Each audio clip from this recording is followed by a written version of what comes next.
Hello everyone, you all are welcome to MAM Institute of Commerce. Today we are going to start with the chapter Logistics and Insurance. बड़ा interesting topic है और थोड़ा सा लेंदी topic है, तो I hope कि आप लोग लास्ट तक के मेरे साथ इस वीडियो में बने रहेंगे। चलिए विदाउट वेस्टिंग आवर टाइम हम लोग वीडियो को स्टार्ट करते हैं। तो सबसे पहला क्वेश्चन कहता है व्हाट इज लॉजिस्टिक्स। लॉजिस्टिक्स होता क्या है? Logistics is a process of managing the movement and storage of raw material, parts and finish product from supplier through the firm on to the customer. Basically यहाँ पे ये कह रहा है कि लॉजिस्टिक क्या है, एक प्रोसेस होता है जिसमें क्या होता है, मूवमेंट ऑफ गुड्स हो रही होती है from manufacturer to supplier to customer. ठीक है, लास्ट में कस्टमर तक के पहुंचता है, तो ये सप्लाई चेन मैनेजमेंट का पार्ट होता है। ठीक है, the main activities involve in logistics are transportation, warehousing, order processing and inventory management. ये चार चीजें इसके अंदर आती हैंगी। ठीक है, चलिए अगले क्वेश्चन की तरफ बढ़ते हैं। Briefly define road transport. Road transport क्या होता है? Road transport is the oldest mode of transport. ठीक, बहुत पुराने टाइम से चला आ रहा है। Bullock carts, horse carts are traditional forms of road transport. पहले इसी से सब सामान लाया जाता था और ले जाया जाता था। ठीक है, motor car, buses, trucks are modern forms of road transport. अब ये सब क्या है? ये सब मॉडर्न फॉर्म्स में आती हैं। Road transport plays an important role in economic and social and political life of a nation. इन सब में रोड ट्रांसपोर्ट ने काफ़ी हद तक के कॉन्ट्रीब्यूशन किया है। ठीक है सर, अगले क्वेश्चन की तरफ बढ़ते हैं। Define railway transport. Railway provide an essential service to public. ठीक है, बहुत ही एसेंशियल सर्विस जो प्रोवाइड करती है वो रेलवे होती है। They perform functions like functions of public utility, therefore they are owned और प्रोटेक्टेड बाय गवर्नमेंट। ठीक है, क्योंकि ये पब्लिक यूटिलिटी की सर्विस प्रोवाइड कर रही है, इस वजह से इसको कौन ओन करता है? Government. Railway enjoy monopoly in their field of activity. ठीक है, अगर ये प्राइवेट के हाथ में दे दी जाएगी तो फिर एक्सप्लॉयटेशन स्टार्ट हो जाएगा, इस वजह से गवर्नमेंट इसको अपने कंट्रोल में रखती है रेलवे को। ठीक है, अगले क्वेश्चन की तरफ बढ़ते हैं। What do you know about water transport? Water transport is of two type. बेटा जो वाटर ट्रांसपोर्ट है तो यहाँ पे दो तरीके से उसको डिफाइन किया गया है, इनलैंड वाटरवेज एंड शिपिंग। अब इनलैंड क्या होता है? Inland waterways involves the use of boat, steamers on river for the purpose of carrying passengers and goods. ठीक है, बोट्स का और स्टीमर्स का इस्तेमाल करते हैं इनलैंड वाटरवेज में। शिपिंग में क्या है? शिपिंग और ocean transport has been classified into two categories, that is coastal shipping. अब शिपिंग को भी दो हिस्सों में बांट दिया, coastal shipping and overseas shipping. Coastal shipping involves the carrying of goods from one port to another in the same country. Coastal में क्या होता है? गुड्स तो कैरी कर रहे हैं लेकिन एक पोर्ट से दूसरे पोर्ट पे विद इन अ कंट्री के बाहर नहीं जाता है। ठीक है, कोस्टल शिपिंग में। ओवरसीज शिपिंग में क्या होता है? Is done through liners, tramps and oil tankers to carry goods from one country to another over high seas। ठीक है, तो इनलैंड वाटरवेज में क्या था? बोट्स एंड स्टीमर्स का इस्तेमाल किया जा रहा था पैसेंजर्स और गुड्स को लेके जाने के लिए रिवर्स में। ठीक है, शिपिंग में दो तरीके की शिपिंग थी, कोस्टल शिपिंग थी और ओवरसीज शिपिंग थी। कोस्टल शिपिंग में क्या था? सामान को तो लेके जा रहे थे लेकिन एक पोर्ट से दूसरे पोर्ट तक के लेके जा रहे थे, विद इन अ कंट्री लेके जा रहे थे, कंट्री के बाहर नहीं लेके जा रहे थे। जबकि ओवरसीज शिपिंग में क्या था? एक कंट्री से दूसरे कंट्री में जा रहे थे। ठीक है, गुड्स को कैरी करके। फिर आता है what is air transport. Air transport is the most modern means of transport. सबसे मॉडर्न मीन्स ऑफ ट्रांसपोर्ट क्या है? Air transport. Originally use to carry passenger, it is now being use to carry goods. पहले passengers जाते थे, अब goods को भी लेके जाते हैं। And mails, it is the fastest means of transport. ये तो आपको पता ही होगा कि air transport is the fastest means of transport. Define liners. Liners क्या होते हैं? सर आया था overseas shipping is done through liners, तो वही पूछ रहा है लाइनर्स क्या होते हैं। अ liner is a fleet of vessels under one ownership. ठीक, लाइनर क्या है? फ्लीट ऑफ वेसल है, किसकी ओनरशिप में? एक ही ओनरशिप में। Use to carry passengers, mails and cargo, क्या इसमें जाता है? पैसेंजर्स भी जाते हैं, मेल भी जाता है और कार्गो भी जाता है। ठीक है सर, अगले क्वेश्चन की तरफ बढ़ते हैं कि व्हाट आर ट्रैम्प्स। ट्रैम्प्स क्या होते हैं? Tramps are single unit having, single unit होती है हैविंग नो फिक्स्ड रूट, इनका कोई फिक्स रूट नहीं होता और टाइम शेड्यूल भी इनका फिक्स्ड नहीं होता। They can be chartered by exporters, इसको क्या किया जा सकता है? चार्टर्ड किया जा सकता है by exporter and freight rates are negotiable. यहाँ पे जो फ्रेट के रेट्स है ना वो आपस में आपके समझौता जो भी हो जाए वो उसके ऊपर डिपेंड होता है। They are useful for seasonal and bulky traffic, कब ये यूजफुल होते हैं? जब बहुत ज़्यादा सीजनल और बल्कि ट्रैफिक होता है उस टाइम पे ये ज़्यादा यूजफुल होते हैं। मैंने ये दोनों डेफिनेशन लाइनर्स और ट्रैम्प्स इसलिए डाल दी है ताकि आपकी नॉलेज में ये चीज़ रहे कि क्या होती है basically. Give the meaning of warehousing. Warehousing का मतलब क्या होता है? वेयर हाउसिंग में be defined as the assumption of responsibility for storage of goods. ठीक है, क्या है? स्टोरेज ऑफ गुड्स के लिए जो चीज़ इस्तेमाल करी जाती है उसको वेयर हाउस कहा जाता है। It is an important function of business and warehouses render very useful service to business community. ठीक है, वेयर हाउसेस बहुत इंपॉर्टेंट सर्विस प्रोवाइड करते हैं बिजनेस कम्युनिटी को। ठीक है, अब कहता है define private warehouse. Private warehouse क्या होता है? Private warehouse are owned by manufacturer और ट्रेडर। ठीक है, ये कौन ओन करता है? या तो मैन्युफैक्चरर होगा या ट्रेडर होगा। For to store the goods produced or purchase by them until they are sold. ठीक है, जैसे हम हैं, हम बिजनेस कर रहे हैं, हम ट्रेडर हैं, हमने क्या किया? अपना एक वेयर हाउस बनवा लिया, उसके अंदर हम सामान लाके रख लेते हैं अंटिल एंड अनलेस वो बिक ना जाए। ठीक है, इसलिए उसको प्राइवेट वेयर हाउस कहा गया है। ठीक है, अब कहता है कि वो what are public warehouses. तो पब्लिक वेयर हाउस क्या होते हैं sir?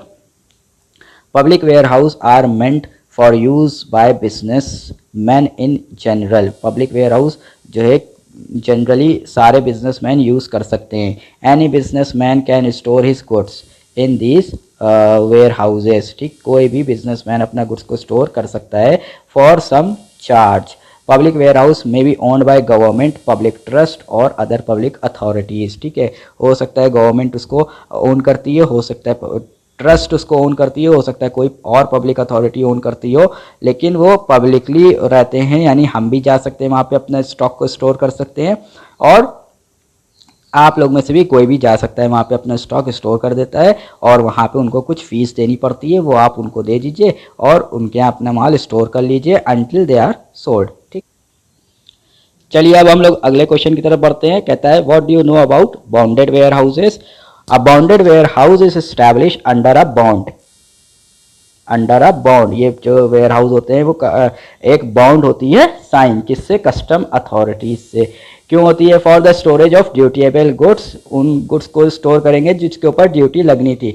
Till the payment of import duty. ठीक है, जब तक कि इम्पोर्ट ड्यूटी उसकी पे नहीं हो जाती है उसको हम वहाँ पे स्टोर कर देंगे। होता क्या है, जब भी कोई सामान स्टोर किया जब भी कोई सामान इम्पोर्ट किया जाता है तो उसके ऊपर इम्पोर्ट ड्यूटी पे करनी पड़ती है। अगर कोई सेलर है उसने सामान इंपोर्ट किया और वो इंपोर्ट ड्यूटी नहीं पे कर रहा है तो फिर उसका सामान क्या कर लिया जाता है? कस्टम अथॉरिटीज़ लेके चली जाती है, बॉन्डेड वेयर हाउस में रख देती हैं और उसको जब ही रिलीज़ किया जाता है जब उसके ऊपर इंपोर्ट ड्यूटी जो होती है वो पे आउट कर दी जाती है। The owner of the bonded warehouse gives an undertaking not to release the good. ठीक है, until the custom duty is paid. ये जो है, जो बॉन्डेड वेयर हाउस होते हैं उसके जो ओनर होते हैं वो जब तक के उस गुड्स को रिलीज़ नहीं कर सकते जब तक कि उसके ऊपर इंपोर्ट ड्यूटी पे आउट ना कर दी जाए। ठीक है, तो कस्टम अथॉरिटीज़ के साथ ये साइन होता है कि ये जितने भी गुड्स होंगे जिनके ऊपर इंपोर्ट ड्यूटी पे नहीं करी गई है वो जाके वहाँ स्टोर कर देंगे। जब वो उसके ऊपर इंपोर्ट ड्यूटी पे आउट कर दी जाएगी तब फिर वो जाएंगे उसको रिलीज़ करवा देंगे। ठीक है, चलिए अगले क्वेश्चन की तरफ बढ़ते हैं। बहुत ही इंपॉर्टेंट क्वेश्चन आ रहा है। Define the term insurance. Insurance क्या होता है सर? एन इंश्योरेंस में भी defined as a contract in writing. क्या है? कॉन्ट्रैक्ट है। क्या है? कॉन्ट्रैक्ट है in writing whereby one party insurer जो इंश्योरेंस दे रहा है अंडरटेक्स टू इंडेमनीफाई। क्या करेगा? इंडेमनीफाई करेगा लॉस को। ठीक है, इंडेमनीफाई करेगा लॉस को। Undertakes to indemnify the other party, किसको? इंश्योर्ड को, जो इंश्योरेंस ले रहा है। In consideration for a certain sum of money. किसके बदले में? Certain sum of money. Consideration का मतलब समथिंग इन रिटर्न, मैं आपको इससे पहले भी डिस्कस कर चुका हूँ, ठीक है।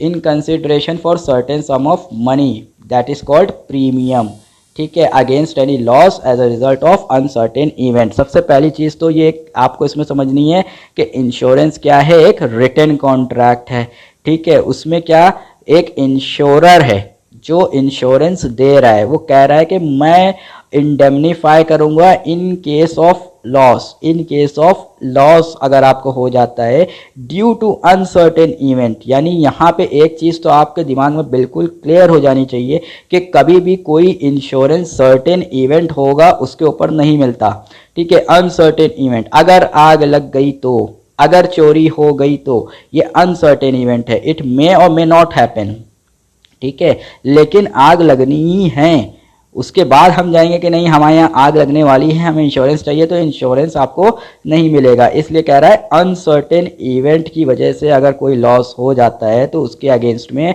आपको इंडेमनीफाई करेगी कंपनी, बट उसके बदले में आपको कंसिडरेशन देना पड़ेगा। कंसिडरेशन क्या? प्रीमियम, जो मंथली आपको प्रीमियम देना पड़ेगा, ठीक है। उसके बदले में फिर अगर कोई लॉस होता है तो फिर कंपनी उसका पूरा लॉस आपको दे देगी, ठीक है।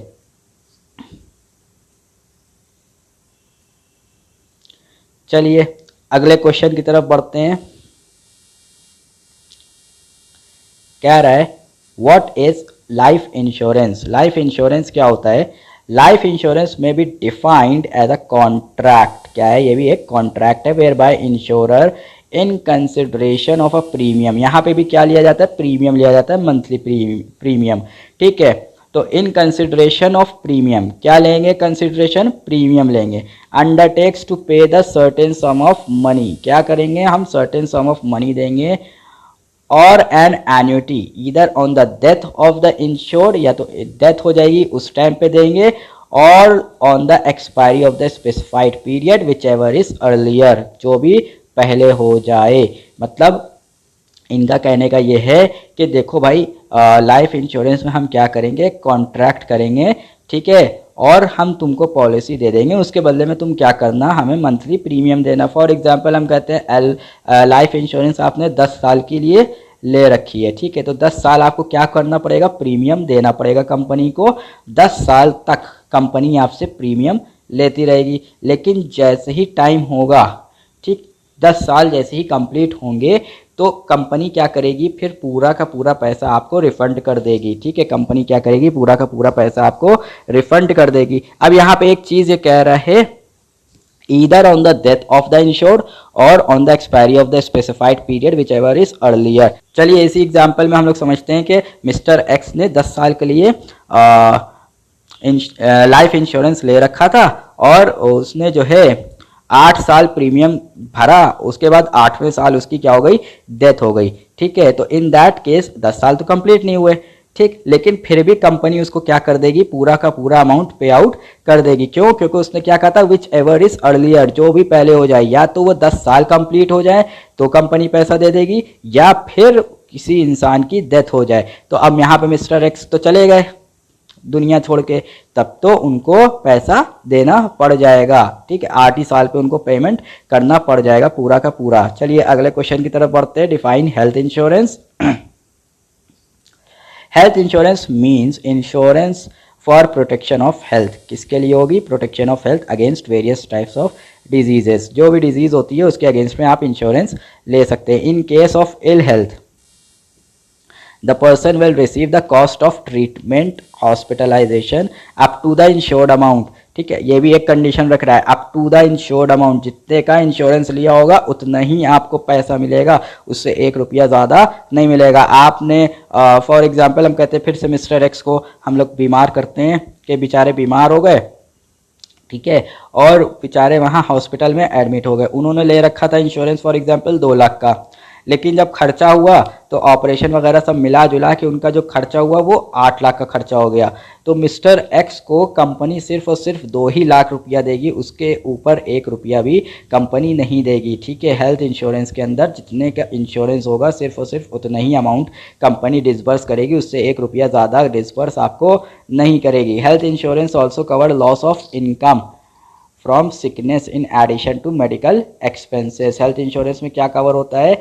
Loss of income. For example आप मिस्टर एक्स अर्निंग भी करते थे, ठीक है, तो अब वो एक लौते थे घर के अंदर जो कमा रहे थे, तो अब उनकी जितने दिन वो हॉस्पिटल में रहेंगे उतने दिन वो काम नहीं करेंगे, तो उनका तो इनकम लॉस हो गया ना, तो उसको भी कवर करती है, ठीक, मेडिकल एक्सपेंसेस के अलावा। फिर आता है अगला question, what is fire insurance?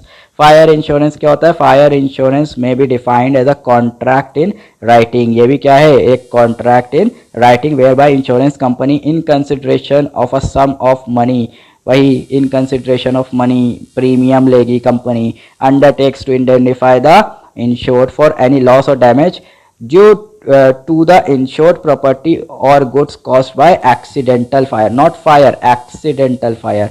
Uncertain event हुआ, ठीक है, एक्सीडेंट से फायर लग गई है, ठीक है, उस वजह से अगर कोई नुकसान होता है तो फिर कंपनी उसके बदले में क्या देगी आपको? जो भी लॉस हुआ है उसके बदले में इंडेमनीफाई कर देगी, ठीक है सर। अगले क्वेश्चन की तरफ बढ़ते हैं, क्या कहता है? कहता है define marine insurance. Marine insurance is a contract of indemnity, ठीक, ये भी कॉन्ट्रैक्ट क्या है? इंडेमनिटी का कॉन्ट्रैक्ट है, whereby insurance company undertakes to indemnify, क्या करेगी? इंडेमनीफाई करेगी the insured for the loss और डैमेज टू द शिप और कार्गो, ठीक है, या तो शिप या फिर कार्गो को अगर लॉस होता है तो, और freight on account of marine adventure, ठीक है, मरीन के अंदर एडवेंचर यानी मरीन से कोई सामान जा रहा होता है तो उसको भी इंश्योर्ड करवाना पड़ता है, ठीक है, तो उस केस में उनको इंश्योरेंस का क्लेम मिल जाएगा इन केस अगर कोई कार्गो या शिप को डैमेज या लॉस होता है, ठीक है। सर ये इंडेमनिटी वर्ड बहुत देर से आ रहा है, समझ में नहीं आ रहा इंडेमनिटी का मतलब क्या है। इंडेमनिटी का मतलब होता है कि आपको वापस से उसी पोजीशन में लाके खड़ा कर देना जो आप पहले थे लॉस से, ठीक। फॉर एग्जांपल आपने फायर इंश्योरेंस ले रखा था और आपका 8 लाख का स्टॉक था, ठीक है, तो एकदम से आग लग गई और उसमें जो है 2 लाख के स्टॉक लॉस हो गया, ठीक है आपको। तो अब आप क्या हैं, कंपनी आएगी, कंपनी उसका पूरा रिसर्च करेगी, साइंटिफिक तरीके से सब कुछ देखेगी, उसके बाद लॉस को कैलकुलेट करेगी और कहेगी भैया 2 लाख का लॉस आपके स्टॉक का हुआ है, अब मैं आपको जो है 2 लाख रुपए इंडेमनीफाई करे दे रहे हैं, यानी आपको वापस से उसने वही पोजीशन पे लाके खड़ा कर दिया जिस पोजीशन में आप लॉस से पहले थे, ठीक है, तो वही होता है इंडेमनिटी, ठीक। अब कहता है अगला question, distinguish between life insurance and general insurance. Life और जनरल इंश्योरेंस में फ़र्क क्या होता है? बहुत बड़ा फ़र्क होता है sir. The subject matter of the contract is human life. Life insurance में जो सब्जेक्ट मैटर होता है वो ह्यूमन की ज़िंदगी होती है। The subject matter of the contract is property in case of general insurance, ठीक है। फिर कहता है the contract of life insurance is a long term contract, ठीक, लॉन्ग टर्म के लिए होता है, लंबे समय के लिए होता है, 10 साल 12 साल 15 साल। The contract of general insurance is yearly contract, क्या होता है? 1 साल के लिए होता है, हर साल उसको रेन्यू करवाना पड़ जाता है। चलिए सर अब हम लोग अगले क्वेश्चन की तरफ बढ़ते हैं, क्या कह रहा है? कहता है explain 5 advantages of road transport, ठीक। अब ये क्वेश्चन कैसे आता है सर? इस तरीके से आता है कि explain any 2 merits and 3 demerits of road transport, explain any 3 merits 2 demerits of railway transport, इस तरीके से ये क्वेश्चन आता है, ठीक है। तो कभी कभी ऐसा भी हो सकता है कि वो पूछ ले पूरे के पूरे 5 मेरिट्स, पूरे के पूरे 5 डीमेरिट्स, ऐसे भी पूछ सकता है, कभी 3 और 2 के हिस्से में बांट भी देता है, ठीक है। तो ये आपको तो पूरा प्रिपेयर अच्छे से करके जाना है, ये कोई भी चीज़ आप छोड़ नहीं सकते। चलिए हम लोग स्टार्ट करते हैं। 5 एडवांटेजेस ऑफ रोड ट्रांसपोर्ट। सबसे पहला कहता है फ्लेक्सिबिलिटी होती है। Road transport provide complete freedom of movement, पूरी तरह से फ्री रहता है, आराम से आप मूव कर सकते हैं। The route and time can be adjust to suit individual requirement, ठीक है, इंडिविजुअल के हिसाब से जैसे उसकी रिक्वायरमेंट उस हिसाब से रूट और टाइम को हम लोग उसमें रोड ट्रांसपोर्ट में एडजस्ट कर सकते हैं। Round the clock services available, 24 घंटा 7 दिन ये सर्विस अवेलेबल आपको मिल जाती है। इकोनॉमी होती है for short distances and small loads, road transport is quicker and economical, ठीक है, या तो छोटा डिस्टेंस होगा या स्मॉल लोड होगा, बहुत ज़्यादा लोड नहीं होगा, तो फिर जो रोड ट्रांसपोर्ट होता है वो सबसे जो है फास्टेस्ट भी होता है और इकोनॉमिकल भी होता है, because the cost of loading and unloading eight intermediate point is eliminated. ठीक है, लोडिंग और अनलोडिंग का जो पॉइंट होता है ना वो एलिमिनेट कर दिया जाता है इसमें। Cost of packing and handling of good is also less. फिर अगला कहता है स्मॉल इन्वेस्टमेंट होती है। The investment required for construction of roadway is less than that of railway. ठीक है, रेलवे से तो कमी जो है रोड ट्रांसपोर्ट के कंस्ट्रक्शन में लगता है। The cost of motor vehicle is also very less as compare to railway carriage. ठीक है, तो जो व्हीकल्स होती हैं वो भी सस्ती पड़ती हैं as compare to railway carriage. फिर लेस फॉर्मेलिटीज रिक्वायर्ड होती हैं। For relatively short distance road transport is quicker. ठीक, ये क्या होता है, बहुत ज़्यादा क्विक होता है then railway and water transport. ठीक, lesser time is wasted in booking and taking delivery of the goods. ठीक, therefore the road transport facilitates prompt delivery of the goods. तो बहुत तेज़ी से यहाँ पे डिलीवरी हो जाती है, बहुत ज़्यादा यहाँ पे फॉर्मेलिटीज़ की रिक्वायरमेंट भी नहीं होती है। डोर टू डोर सर्विस होती है। Road transport provide complete service by loading the goods at the consignors door and unloading them to the consignee place. यानी कंसाइनर जो है, जो सेंडर है गुड्स का, वहाँ से वो सामान उठा भी लिया जाता है उसके दरवाजे से, और जो कंसाइनी है जो ले रहा है गुड्स को, वह मंगवा रहा है गुड्स को, वहाँ उसके घर तक के छोड़ के आया जा सकता है। डोर टू डोर सर्विस मिल जाती है रोड ट्रांसपोर्ट में। Goods can be loaded wherever they are and can be taken directly to their destination. जहाँ पे भी होते हैं वहाँ से उठाया जाता है उसको आराम से, और उसको उसके डेस्टिनेशन तक के पहुँचा दिया जाता है। ठीक है सर, अगले क्वेश्चन की तरफ बढ़ते हैं। इसी के मेरिट्स से अब डीमेरिट्स पे आते हैं। रोड ट्रांसपोर्ट के क्या डीमेरिट्स पाए जाते हैं? सबसे पहला है limited capacity. A motor vehicle can carry a small load. बहुत ज़्यादा लोड ये नहीं ले जा सकते हैं। Therefore road transport is not suitable for carrying bulky and heavy loads of goods. ये याद रखिएगा, बल्कि और हैवी गुड्स के लिए रोड ट्रांसपोर्ट सूटेबल नहीं है। ये एमसीक्यू में पूछा जा सकता है। अनडिपेंडेबल होता है। Road transport is not fully dependable. पूरी तरह से इस पर डिपेंड नहीं हुआ जा सकता। Road become unserviceable during floods, snowfall etcetera. अगर ये सारी चीज़ें जो नेचुरल डिजास्टर्स आ जाते हैं उसकी वजह से रोड क्या हो जाता है, रोड अनसर्विसेबल हो जाता है। ठीक है, lack of safety. Road transport is not very safe, बहुत ज़्यादा सेफ नहीं होता। तो the probability of accident is higher. यहाँ पे एक्सीडेंट कुछ ज़्यादा होते हैं। Goods are likely to damage due to faulty road and weather. ठीक है, हो सकता है कि इतने गड्ढे हों रोड पे कि उससे क्या हो जाए, गुड्स आपके डैमेज हो जाए। Fluctuating rates. The freight charge are not stable. यहाँ पे जो फ्रेट के चार्ज होते हैं वो स्टेबल नहीं होते हैं। ठीक, they differ from one operation to another. Rates are generally subject to bargaining. यहाँ पे क्या होता है, बारगेनिंग करनी पड़ती है। आप जैसे बारगेन कर पाएंगे उस हिसाब से आपको सर्विस वहाँ पे मिल जाएगी। Irregularity. Road transport does not provide regularity और पंक्चुअलिटी। यहाँ पे कोई भी रेगुलरिटी और पंक्चुअलिटी ऑफ सर्विस नहीं रहती है। The chances of accident and breakdowns are high. ठीक, यहाँ पे क्या होता है, चांसेस जो होते हैं वो बहुत ज़्यादा एक्सीडेंट के और ब्रेकडाउन के हाई होते हैं। ठीक है सर, अगले क्वेश्चन की तरफ बढ़ते हैं। क्या कहता है, explain any 5 advantages of rail transport. Rail transport के कोई 5 एडवांटेजेस क्या हैं? सबसे पहले लार्जर कैपेसिटी होती है। Railway can carry much larger capacity of goods as compare to motor vehicle. ये एमसीक्यू में अगर आ जाता है कि which transport is better for large and heavy और बल्कि गुड्स, तो फिर आपको रेलवे के ऊपर टिक करना पड़ेगा, क्योंकि rail can carry larger capacity of goods as compared to motor vehicle. Therefore railway transport is very useful for carrying bulky and heavy goods. Dependable होती है। railways are more reliable as they follow fixed route. ठीक, इनका कोई different root नहीं होता है कि एकदम से कहीं चलेगा एकदम से कहीं चलेगा। इनका फिक्स्ड रूट रहता है। Have regular time schedule and are available throughout the year. पूरे साल ये अवेलेबल रहती है। सेफ्टी रहती है। Railway are safer mode of transport. Goods are protected from sun, rain, snow etcetera. There are also fewer breakdown and accident. Accident भी बहुत कम होता है in case of railway. Economical. Railway transport is a cheaper means for carrying bulky goods over a long distance. ठीक है, बल्कि goods जो होते हैं लंबी दूरी हमें जो तय करनी है, तो फिर उसके लिए क्या है, ये रेलवे ट्रांसपोर्ट हमारे लिए इकोनॉमिकल पड़ जाता है। फिक्स्ड रेट रहते हैं। The freight charge by the railway are fixed and they do not change frequently. ये जल्दी चेंज नहीं होते as compare to road transport. चलिए इसी के अब डिसएडवांटेजेस भी हम लोग देख लेते हैं कि रेल ट्रांसपोर्ट के डिसएडवांटेजेस क्या है। सबसे पहला कहता है huge capital outlay. Huge capital investment is required for construction of railway system. ठीक, ये कोई सस्ता मद्दा नहीं पड़ता है, बहुत ज़्यादा महंगा पड़ जाता है हम लोगों को रेलवे कंस्ट्रक्शन करवाना।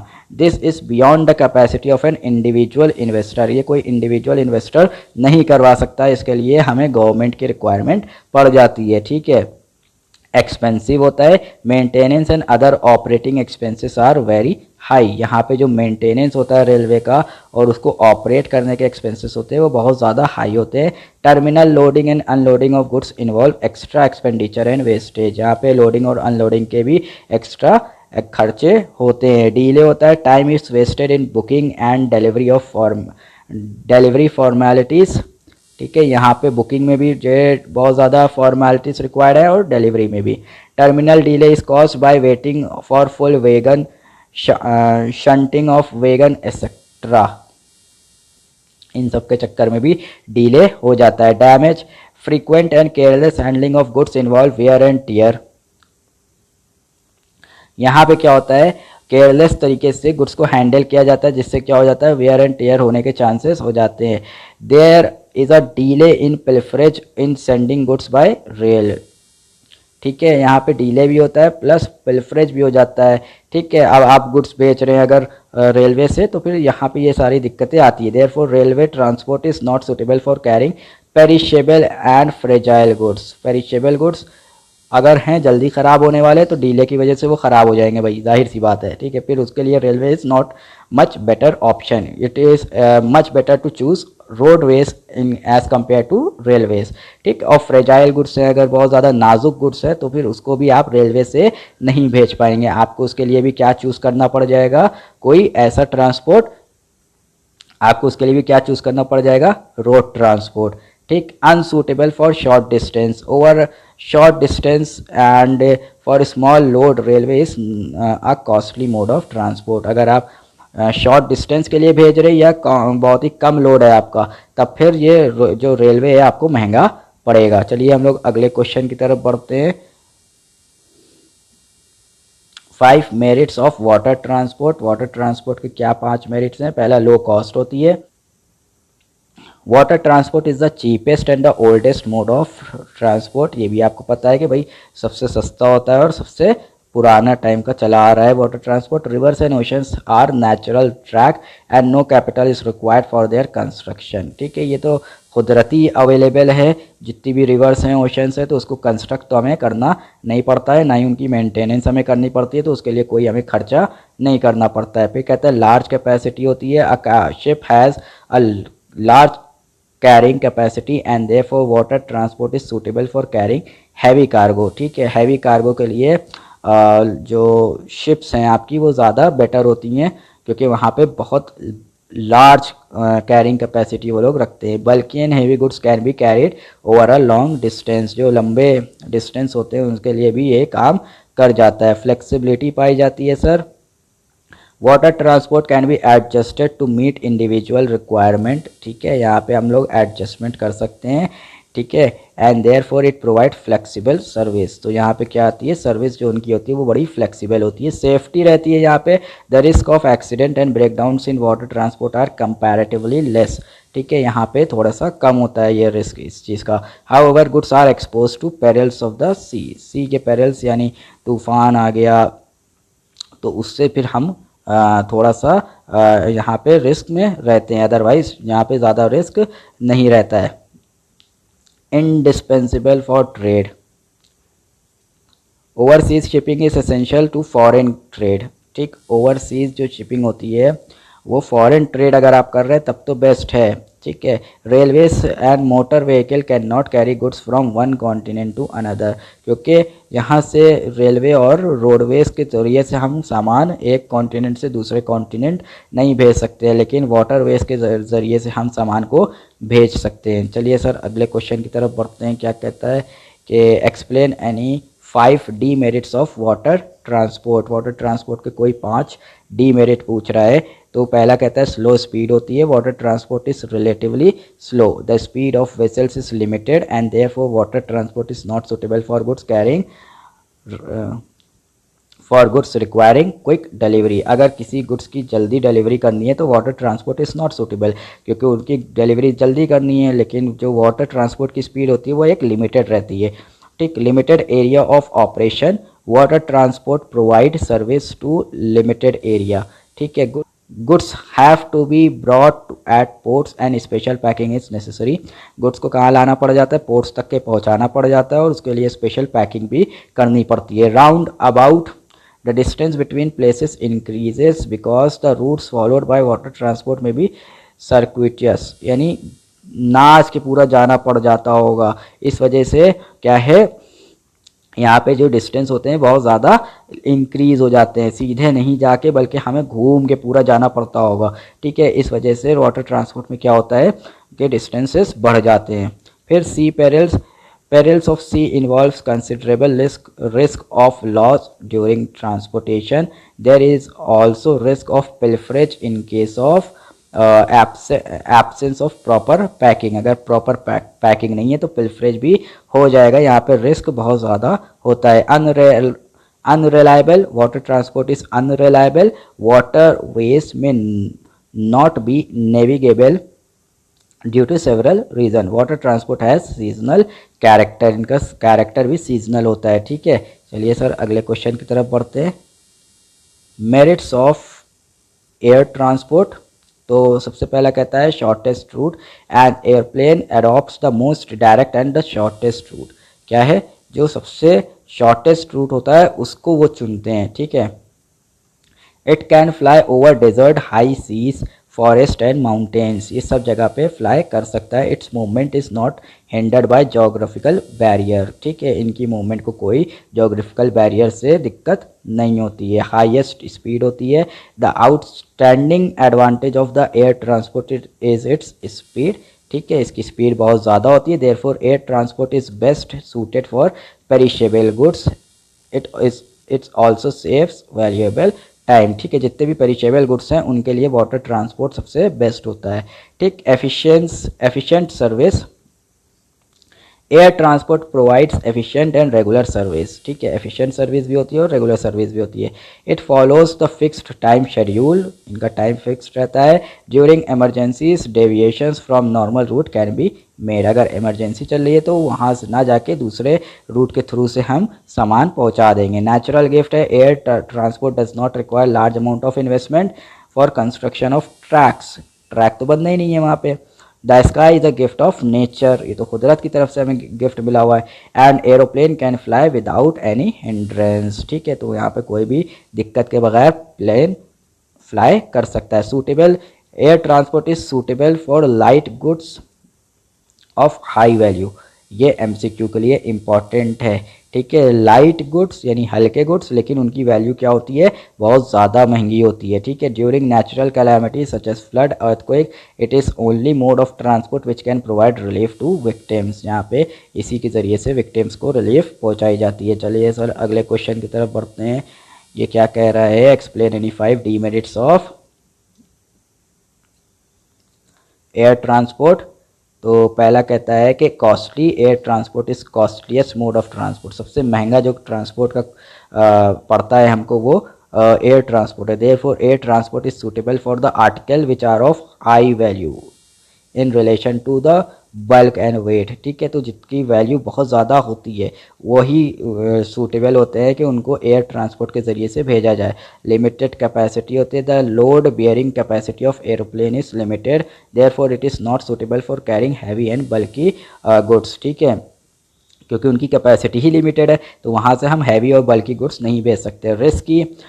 Risk of accident and plane crash is high in air transport, ठीक है, यहाँ पे इनका जो ख़तरा होता है बहुत ज़्यादा होता है। Even a slight technical barrier may destroy a plane with all the passengers and cargo, ठीक है, हल्का सा भी टेक्निकल ग्लिच होता है तो काम लग जाता है वहीं पे। Climate barrier, aeroplane can fly in clean weather, ठीक है, कहाँ फ्लाई कर सकते हैं, क्लीन वेदर में। During heavy rains, fog, snow etcetera flights are cancelled, ठीक है, तो ज़्यादातर ये विंटर्स में होता है कि फ़्लाइट्स कैंसिल हो जाती हैं। Air transport are therefore unreliable and uncertain, यहाँ पे सर्टेनिटी नहीं पाई जाती है। Regulations, air transport is subject to international rules and regulations, ठीक है, यहाँ पे इंटरनेशनल के जितने भी रूल्स एंड रेगुलेशंस हैं उनको फॉलो करने पड़ते हैं। More over very high degree of training and care is required on the part of air crew, ठीक है, यहाँ पे उनकी जो है ट्रेनिंग भी बहुत अच्छी होनी चाहिए, ठीक, तभी वो इसको ऑपरेट सही से कर सकते हैं। चलिए हम लोग अगले क्वेश्चन की तरफ बढ़ते हैं। क्या कहता है, explain any 5 importance of warehousing. Warehousing क्यों इम्पॉर्टेंट है, तो सबसे पहला उसका जो पॉइंट आ रहा है वो है seasonal production. Several commodities such as wheat, rice, etc. are produced during a particular season. कब प्रोड्यूस करी जाती है, एक पर्टिकुलर सीजन में, but they are demanded throughout the year, लेकिन उनकी डिमांड तो भाई पूरे पूरे साल रहती है, ठीक, तो उसको फुलफिल करना है। Perishable products such as vegetable, fruit etcetera are store in cold storage to make available throughout the year, ठीक है, तो इनको पूरे साल इनकी डिमांड को फुलफ़िल करने के लिए हम क्या करते हैं कि जो पर्टिकुलर सीज़न में उसमें आउटपुट हम लोग निकालते हैं और फिर उसको क्या कर देते हैं, स्टोर आउट कर देते हैं, और उसके बाद फिर वो धीरे धीरे पूरे साल में लेके बाहर आते हैं और डिमांड को फुलफ़िल करते रहते हैं और मार्केट में सप्लाई करते जाते हैं प्रोडक्ट को। फिर अगला आता है seasonal demand. Some products such as fans, umbrella, raincoats are demanded during a particular season. इनको तो पूरे पूरे साल नहीं डिमांड किया जाता है, सिर्फ और सिर्फ पर्टिकुलर सीजन में, but they are produced throughout the year, लेकिन इनको बनाया तो पूरे साल ही जाता होगा ना, इनका प्रोडक्शन थोड़ी रुक जाता होगा, भले ही इनको जो है डिमांड एक पर्टिकुलर सीजन में किया जाता हो। Such products have to be stored in warehouses, तो इनको भी स्टोर करने में मदद करता है वेयर हाउस। फिर कहता है storage of raw material. Manufacturers have to store raw material in order to ensure uninterrupted and regular production, ठीक है, अभी रॉ मटेरियल वो पहले से ही मंगवा के रख लेते हैं ताकि उनका प्रोडक्शन क्या रहे, चलता रहे, रुके ना। अब मान लीजिए उनके पास वेयर हाउस ना होता, वो पहले से रॉ मटेरियल को पूरा ला के ना रखते, तब फिर उनका प्रोडक्शन क्या हो जाता, रुक जाता। इस वजह से वो पहले से एडवांस में ही उसको मंगवा के स्टोर कर लेते हैं। Raw material prices are low during certain season, कुछ सीजन्स ऐसे होते हैं जिसमें रॉ मटेरियल का प्राइस कम हो जाता है। Manufacturers buy them in bulk and store them for the use throughout the year, इससे वो फ़ायदा उठाते हैं मैन्युफैक्चरर। जब जो रॉ मटेरियल का रेट गिरता है जिस सीज़न में, उस सीज़न में वो बल्क में उसको सामान को ख़रीद लेते हैं और स्टोर कर लेते हैं, फिर पूरा पूरा साल उसी से प्रोडक्शन करते रहते हैं, इससे उनका प्रॉफिट मार्जिन भी बढ़ जाता है। फिर कहते हैं scattered demand. Goods are produce at some place far away from the different places of consumption. हो सकता है कि कंजम्पशन तो पूरे ऑल ओवर इंडिया में किया जा रहा हो, लेकिन प्रोडक्शन सिर्फ एक ही जगह पे हो रहा हो, ठीक। Goods need to be stored near the market so as to make them available to the buyer. कहाँ पे स्टोर करना पड़ता है, नियर मार्केट, ताकि उसको क्या करा जा सके, अवेलेबल किया जा सके कस्टमर को, ठीक। Whenever and wherever they are required, जब भी और जहाँ भी उनको रिक्वायरमेंट इसकी होती है। Stability in prices. It is necessary to store goods to avoid violent fluctuation in prices, ठीक है, तो इनको इनके प्राइसेस की स्टेबिलिटी मेंटेन करने के लिए क्या करना पड़ता है, इनको स्टोर करना पड़ता है ताकि फ्लक्चुएशंस ना आने पाए। Producers and merchants can secure better prices by storing goods in warehouses, ठीक है। चलिए हम लोग अगले क्वेश्चन की तरफ बढ़ते हैं, एंड आई होप कि ये हमारा लास्ट क्वेश्चन है। The most important topic of this chapter, principle of insurance, इसको बहुत अच्छे से करिएगा क्योंकि इसके ऊपर किसी एक प्रिंसिपल को पकड़ के भी वो केस आराम से बना देते हैं और एग्ज़ाम में दे देते हैं, और बच्चे थोड़ा सा प्रिंसिपल्स में कंफ्यूज रहते हैं जिस वजह से वो आंसर गलत करके चले जाते हैं। इसके ऊपर आपका सिर्फ और सिर्फ केस स्टडी नहीं बल्कि एमसीक्यू के ऊपर भी केस स्टडी बन सकती है, ठीक है। तो ये सारे प्रिंसिपल, जितने भी प्रिंसिपल दिए हैं वो सब बहुत ही ज़्यादा इम्पॉर्टेंट हैं, ठीक है। तो प्रिंसिपल क्या होते हैं इंश्योरेंस के, ये आपको अच्छे से देख के जाना है और अच्छे से पढ़ के जाना है, ठीक है। चलिए हम लोग अपने टॉपिक को स्टार्ट करते हैं। सबसे पहला कहता है अटमोस्ट गुड फेथ। क्या मतलब है इसका, and insurance is a contract based on utmost good faith. किसके ऊपर बेस्ड होता है contract, utmost good faith on the part of both the parties, दोनों पार्टीज के ऊपर ये एप्लीकेबल है utmost good faith. It is the legal duty of the person who is taking insurance to disclose all the material fact about the subject to be insured. जिसका भी insurance लिया जा रहा है, हम जैसे फॉर एग्जांपल हैं, हम अपने एक स्टॉक का इंश्योरेंस ले रहे हैं, ठीक है, तो हमारे ऊपर ये लायबिलिटी बनती है कि हम उसके सारे फैक्ट को डिस्क्लोज करेंगे, उससे रिलेटेड जितने भी फैक्ट होंगे हमारे सामने, हमें जितने भी फैक्ट्स उसके पता होंगे, जितनी भी चीज़ें उसके बारे में पता होंगी स्टॉक के बारे में, वो सब हमें किसको डिस्क्लोज करना है, इंश्योरर को डिस्क्लोज करना है, ठीक है। ये मेरी लायबिलिटी है, यही कहता है एटमोस्ट गुड फेथ, यानी पूरी तरीके से आपको सारे मटेरियल फैक्ट डिस्क्लोज आउट कर देने हैं। The amount of premium is fixed as per the information provided, ठीक है। प्रीमियम किस हिसाब से डिसाइड होगा, उसी हिसाब से डिसाइड होगा जिस हिसाब से हम फैक्ट उनको बताएंगे। If the insured conceals any material fact, the insurer can repudiate the contract. अगर मैंने कोई चीज़ छिपाने की कोशिश करी, ठीक, मैंने कंसील कर दिया, कोई एक मटेरियल फैक्ट था, बड़ा इंपॉर्टेंट था स्टॉक से रिलेटेड, मैंने नहीं बताया, वो डिस्क्लोज ही नहीं किया, ठीक है, तो क्या कर सकता है इंश्योरर, रेप्यूडिएट कर सकता है। रेप्यूडिएट का मतलब कैंसिल कर सकता है कॉन्ट्रैक्ट को, वहीं पे ख़त्म कर सकता है, ठीक है, वो मानने से इनकार कर देगा कि ये लीगल कॉन्ट्रैक्ट ही नहीं है, कह देगा साफ, ठीक है। 10 good faith require each party to disclose all the information to the other party, ठीक। अच्छा, ये लायबिलिटी इंश्योरर के ऊपर भी बनती है कि वो इंश्योरेंस के अंदर जो भी चीज़ें हैं उन सारी डिटेल्स को, उन सारे फैक्ट को भी डिस्क्लोज करे इंश्योर्ड को, कि जो इंश्योरेंस ले रहा है उससे, ठीक है। तो दोनों के ऊपर ये लायबिलिटी बनती है कि अटमोस्ट गुड फेथ, यानी दोनों को ही मटेरियल फैक्ट डिस्क्लोज करने हैं एक दूसरे को, ठीक है सर। फिर अगला जो पॉइंट आ रहा है वो कह रहा है इंश्योरेबल इंटरेस्ट। ये कहता है insurable interest is essential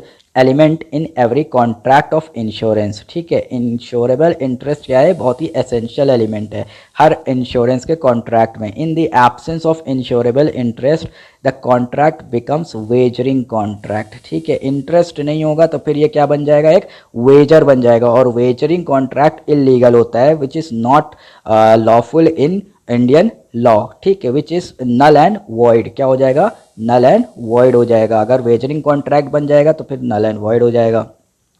A person is said to have insurable interest in the subject matter insured if he is benefited by its existence and is suffers a loss by its destruction, ठीक। Insurable interest है, यानी किसी चीज़ का जो भी हम insurance लेने जा रहे हैं उसमें मेरा इंटरेस्ट जब ही माना जाएगा कि जब उसके होने से क्या हो, मुझे फ़ायदा हो, और उसके ना होने से मुझे क्या हो जाए, नुकसान हो जाए, तब तो ये कहा जाएगा कि हाँ भाई साहब आपका इसके अंदर इंश्योरेबल इंटरेस्ट था, ठीक। मेरा कोई लेना देना ना हो किसी चीज़ से और हम उसका इंश्योरेंस ले लें तो फिर वो वेजरिंग कॉन्ट्रैक्ट कहा जाएगा, और वेजरिंग कॉन्ट्रैक्ट हमेशा इलीगल होता है, वो लॉफुल नहीं होता है, ठीक है sir.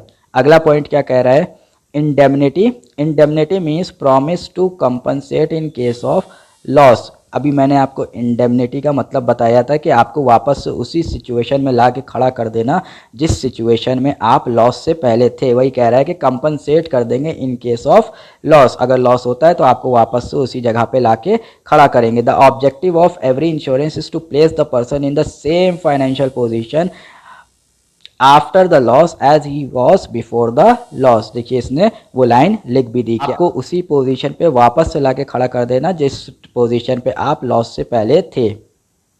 The insured is entitled to recover the actual loss suffered by him from the insurer, ठीक है। फिर आता है डॉक्ट्राइन ऑफ सब्रोगेशन। ये कहता है doctrine of subrogation implies that after indemnifying the insured for his loss, the insurer become the entitled to all the rights and remedies relating to the property insured, ठीक है। एक बार insurer ने insurer ने indemnify कर दिया, after indemnifying the insured his loss, ठीक है, उसके लॉस के बाद उसको जितना भी लॉस हुआ था वो उसने इंश्योरर ने दे दिया। The insurer becomes entitled to all the rights and remedies relating to the property insured. फिर जो प्रॉपर्टी होगी उसका राइट्स किसके पास चले जाएंगे, जो इंश्योरर है उसके पास। This doctrine is applicable to all the contracts of indemnity, सिर्फ वही कॉन्ट्रैक्ट जो इंडेमनिटी पे बेस्ड है। लाइफ इंश्योरेंस इंडेमनिटी पे बेस्ड नहीं होता है, ठीक है। Subrogation applies only after the insurer has paid the claim to the insured, ठीक है। सब्रोगेशन कब अप्लाई होगा, जब ही अप्लाई होगा जब इंश्योरर ने इंश्योर्ड को पेड कर दिया हो। फॉर एग्जांपल मैंने स्टॉक का इंश्योरेंस लिया था, इसको एग्जांपल से समझते हैं। मैंने स्टॉक का इंश्योरेंस लिया था, मेरे पास 8 लाख का स्टॉक था और जिसमें से 2 लाख का स्टॉक मेरा जल गया, ठीक है। तो इन दैट केस क्या होगा, कंपनी आएगी इंश्योरेंस की और वो क्या करेगी, पहले तो लॉस को कैलकुलेट करेगी, जो एक्चुअल लॉस आया 2 लाख का उसको फिर क्या करेगी, मुझे कंपनसेट करेगी, और फिर वो जो जला हुआ स्टॉक है वो अपने साथ लेके चली जाएगी, फिर वो मेरे पास नहीं छोड़ेगी, ठीक है। उसका पूरा राइट किसके पास पहुंच जाएगा, इंश्योरेंस कंपनी के पास पहुंच जाएगा, वो लेके जाएगी, उसको बेचेगी, ठीक है। हाँ, इन केस अगर वो स्टॉक जल गया था जो, मैंने उसको बेच दिया, ठीक है, मैंने उसको स्क्रैप कर दिया, ठीक, उसके बाद कंपनी को पता चला ये बात, तो फिर कंपनी मुझे उतना पेमेंट काट के देगी जितने का मैंने स्क्रैप में बेचा होगा, ठीक। चलिए अगले पॉइंट की तरफ बढ़ते हैं। ये क्या कहता है, कंट्रीब्यूशन। कंट्रीब्यूशन क्या होता है, when the insured has taken more than one policy on the same property, एक ही प्रॉपर्टी पे एक से ज़्यादा इंश्योरेंस ले लिया।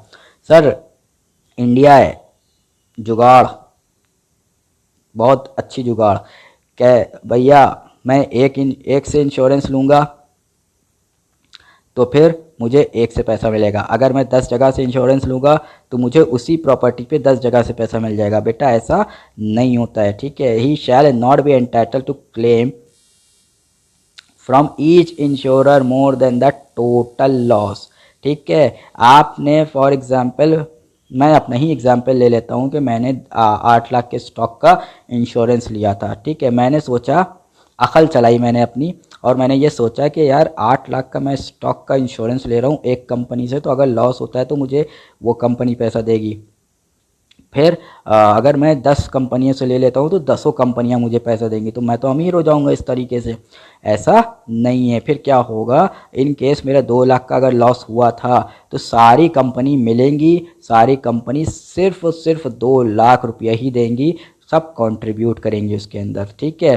कंट्रीब्यूट करने के बाद एग्जैक्टली 2 लाख का जितने का लॉस हुआ था सिर्फ और सिर्फ उतना ही मिलेगा, क्योंकि जो इंश्योरेंस का जो बेस है ना वो इंडेमनिटी है। इंडेमनिटी कहता है कि हमें सिर्फ और सिर्फ आपको लॉस कवर करना है, उसके अलावा हम आपको एक्स्ट्रा 1 रुपया भी नहीं देंगे। वही कह रहा है, he shall not be entitled to claim from each insurer more than the total loss from the insurer put together. The contribution payable by different insurer can be calculated with the help of following formula. क्या है, चलिए इस फॉर्मूले को हम लोग पढ़ते हैं। सम insured with the insurance company, for example miss company x है, ठीक है, उसमें हमने कितना इंश्योरेंस ले रखा था, upon some insured with all the insurance company, और हमने जितनी दसों इंश्योरेंस कंपनी से कितने का ले रखा था total, into amount of loss, ठीक है, उसको हम मल्टीप्लाई किससे करेंगे, अमाउंट ऑफ लॉस। तो इससे क्या होगा, हर कंपनी का अपना अपना कंट्रीब्यूशन निकल के आता जाएगा कि कितना किसको अमाउंट कंट्रीब्यूट करना है, और सारी कंपनियां फिर मिल के उतना ही अमाउंट कंट्रीब्यूट करके मुझे 2 लाख रुपए दे के चली जाएंगी, ठीक है। चलिए अगले पॉइंट की तरफ बढ़ते हैं। ये क्या कहता है, कहता है कॉजा Proxima. In a contract of insurance, the insurer is liable only for the insured peril and not for the uninsured peril, and the cause has been nearest to the loss. बहुत ही इंपॉर्टेंट बात कह रहा है कि आप सिर्फ और सिर्फ कॉज प्रॉक्सिमा का मतलब होता है अप्रॉक्सीमेट कॉज, ठीक है, यानी जिस कॉज के लिए आपने इंश्योरेंस ले रखा है सिर्फ और सिर्फ उसी के लिए ही आपको क्लेम मिलेगा। आपने इंश्योरेंस ले रखा था, फॉर एग्जांपल मैं फिर से अपना एग्जांपल लेता हूँ कि मैंने 8 लाख के स्टॉक का इंश्योरेंस ले रखा था अगेंस्ट फायर, लेकिन मेरा स्टॉक चोरी हो गया, ठीक है। मैं दौड़ा दौड़ा गया इंश्योरेंस कंपनी के पास कि भाई मेरा नुकसान हो गया, नुकसान हो गया। इंश्योरेंस कंपनी ने कहा क्या हुआ, तो मैंने कहा मेरा स्टॉक चोरी हो गया। उन्होंने देखा फाइल, कहने लगे भाई आपने तो इंश्योरेंस अगेंस्ट फायर लिया हुआ था, जब आपने अगेंस्ट फायर लिया हुआ था तो फिर हम आपको इसका लॉस कवर नहीं करके देंगे, क्योंकि आपने तो फायर के अगेंस्ट में लिया था और हुआ है चोरी। In causa proxima, only immediate cause and not the remote cause is to be taken, ठीक है। Notice while determining the liability of the insurer, for example all passengers in a plane are insured against the death of event in plane crash, ठीक। एक insurance होता है कि plane crash होगा, उसमें अगर डेथ होती है तो फिर उनको इंश्योरेंस का क्लेम मिल जाएगा। लेकिन one passenger die due to heart attack, उससे पहले कि प्लेन क्रैश होता उससे पहले एक पेशेंट किससे मर गया, हार्ट अटैक से। The insurance company is not liable to pay compensation as a plane crash is not proximate cause of death. ठीक है, वो जो जिसकी हार्ट अटैक से डेथ हुई उसको पैसा नहीं मिलेगा, बाकी सबको मिल जाएगा। मिटिगेशन ऑफ लॉस, ये क्या कहता है principal, According to this principle, it is the duty of the insured to take all possible steps to minimize the loss. क्या करे, कम से कम करने की कोशिश करे लॉस को, in case of mishappening। ठीक है, the insured should not be careless in the event of any loss just because the property is insured। वाह, मेरा स्टॉक जल रहा है, मैं खुश हो रहा हूँ, अरे वाह मेरा तो इंश्योरेंस सही है। नहीं कर सकते भाई, मिटिगेट करना पड़ेगा मुझे, उसको कम से कम करने की कोशिश करनी पड़ेगी, उस आग को बुझाने की कोशिश करनी पड़ेगी ताकि कम से कम मेरा नुकसान हो। ठीक है, तो ये पूरा चैप्टर आपका लॉजिस्टिक्स एंड इंश्योरेंस के चैप्टर के ऊपर था। आई होप कि आपको एक एक चीज़ बिल्कुल क्रिस्टल क्लियर हुई होगी। इन केस आपको कुछ नहीं समझ में आया है, कोई दिक्कत हो गई है, कोई टेक्निकल टर्म आपको ऐसा लगा कि नहीं समझ में आया, तो आप मुझसे वो डिस्कस कर सकते हैं कमेंट सेक्शन में, मैं उसका जवाब ज़रूर दूंगा।